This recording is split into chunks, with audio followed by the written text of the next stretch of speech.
Basically artificial intelligence പറയുമ്പോൾ തന്നെ നമുക്ക് ഫസ്റ്റ് തോന്നുന്നത് മനുഷ്യന്മാരുടെ ജോലിക്കുള്ളൊരു ഭീഷണിയാവോ എന്നുള്ളൊരു സംഭവമാണ്. അതിപ്പോൾ ഏത് ഡോക്ടർ മാത്രമല്ല, ഏത് പ്രൊഫഷനിലാണെന്നുണ്ടെങ്കിൽ നമുക്ക് അങ്ങനെ തോന്നാം. പക്ഷെ നമ്മൾ ഒരിക്കലും ടെക്നോളജീനെ അങ്ങനെ കണ്ടിട്ട് അതിനെ ഒഴിവാക്കി നിർത്താനോ മാറ്റി നിർത്താനോ പാടില്ല. കാരണം എ ഐക്കും റോബോട്ടിക്സിനും അതിൻ്റേതായിട്ടുള്ള അഡ്വാൻറ്റേജ് ഉണ്ട്. ഇപ്പോൾ ഞാനൊരു റോബോട്ടിക് സർജറി ചെയ്യുകയാണെന്നുണ്ടെങ്കിൽ എനിക്ക് ഒരുപാട് അഡ്വാൻറ്റേജസ് ഉണ്ട് ഞാൻ എൻ്റെ കൈ കൊണ്ട് ചെയ്യുന്നതിനേക്കാൾ. കാരണം എൻ്റെ കൈ കൊണ്ട് എനിക്ക് വേണമെന്നുണ്ടെങ്കിൽ ഇങ്ങനെ ഒരു തിരി മാത്രമേ എനിക്ക് തിരിക്കാൻ പറ്റുള്ളൂ. പക്ഷേ എൻ്റെ റോബോട്ട് വെച്ചിട്ട് എനിക്കിത് വേണം 3-4 വട്ടം തിരിക്കാം.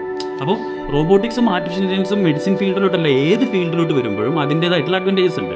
അപ്പോൾ ഇത് മാത്രമല്ല, ഇപ്പോൾ ഡയഗ്നോസ്റ്റിക്സിലാണെന്നുണ്ടെങ്കിൽ ഞാനൊരു MRI എടുത്തു, ഒരു കോൺട്രാസ്റ്റ് കൊടുത്തപ്പം എനിക്ക് കോൺട്രാസ്റ്റ് കൊടുക്കുന്ന കോൺട്രാസ്റ്റിൻ്റെ എമൗണ്ട് കുറക്കണം.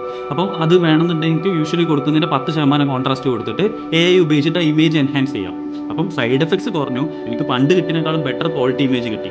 അപ്പോൾ അങ്ങനത്തെ ഒരുപാട് അഡ്വാൻറ്റേജസ് നമുക്ക് ആർട്ടിഫിഷ്യൽ ഇൻ്റലിജൻസ് കാരണം മെഡിസിൻ ഫീൽഡിൽ വരും. അപ്പം ഒരിക്കലും ഈ ഇപ്പോൾ 2015 ഒരു ഫേമസ് സയൻറ്റിസ്റ്റ് പറഞ്ഞിരുന്നു, by 2025 there will be no more radiologist എന്ന്. പക്ഷെ നമുക്കറിയാം എപ്പോഴും റേഡിയോളജിസ്റ്റുമാർ വർക്ക് ചെയ്യുന്നുണ്ട്, അവർ ഇഷ്ടം പോലെ പൈസ ഉണ്ടാക്കുന്നുണ്ട്.